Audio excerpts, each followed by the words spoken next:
There is an immediate rush that hits the moment we walk out of a foreign terminal. The daily routine is gone, and for a few weeks, we are finally free to just explore.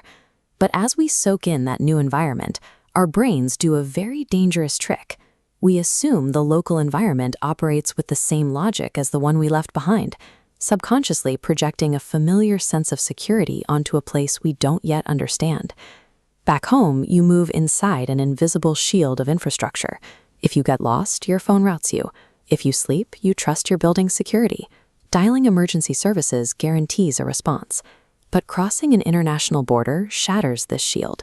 You are suddenly operating in a landscape where systemic tools can fail without warning. When this happens, a traveler is left with only the tools they brought with them. To a predator, that lack of infrastructure is a clear signal that you are now operating without a backup.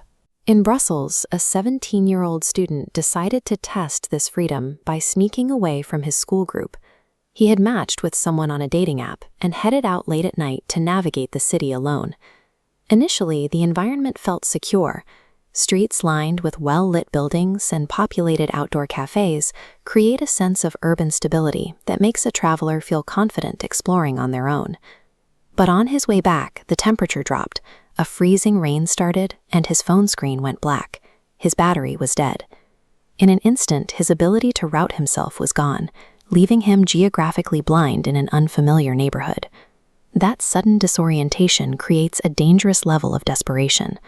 Frustrated and cold, he broke a fundamental safety rule and approached a stranger on the street, asking for directions back to his hotel. The stranger seemed friendly and offered to walk him all the way back. But this navigational dependence gave the man an opening. He followed the teenager all the way into the building, bypassing the automatic locks. At 4 a.m, the student woke to a flashlight in his face. The stranger was at his bedside, claiming to be a staff member looking for a missing visa. He had already stolen passports and electronics from several rooms before disappearing. When your primary tool for navigation fails, your independence goes with it. That disorientation creates a point of entry that any local predator can exploit.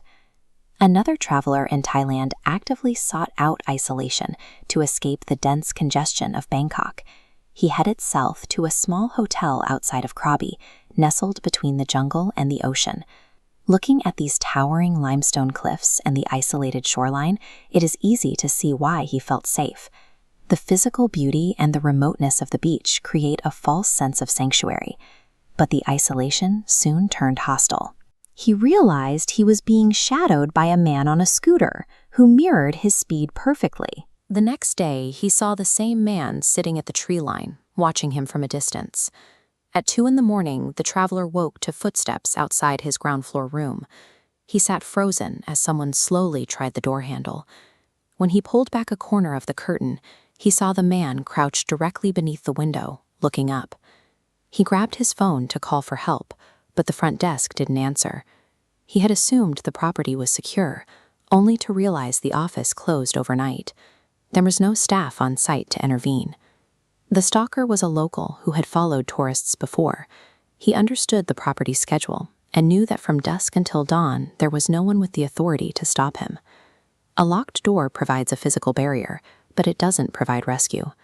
In isolated environments, the lack of 24-hour human intervention effectively turns a hotel room into a disconnected box.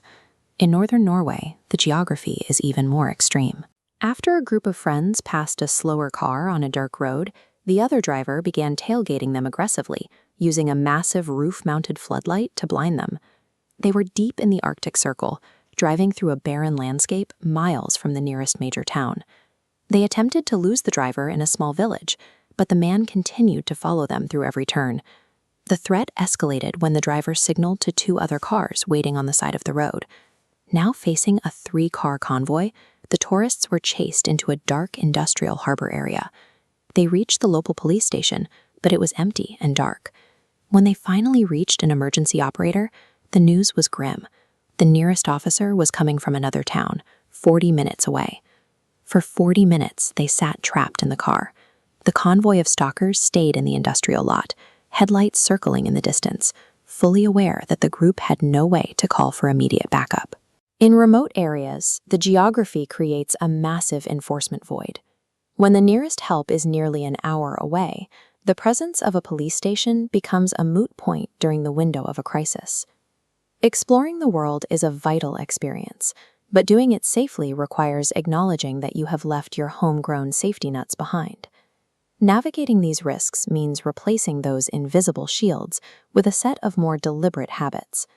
This includes establishing redundant offline navigation, verifying that your accommodation has 24-hour staffing, and mapping out the actual response times of local authorities before you head into remote areas. The scenery changes, but the basic requirements for safety, reliable navigation, physical security, and access to help remain constant regardless of where you are on the map. True exploration isn't about avoiding the unknown. It is about recognizing exactly how vulnerable you become once you leave your familiar systems behind.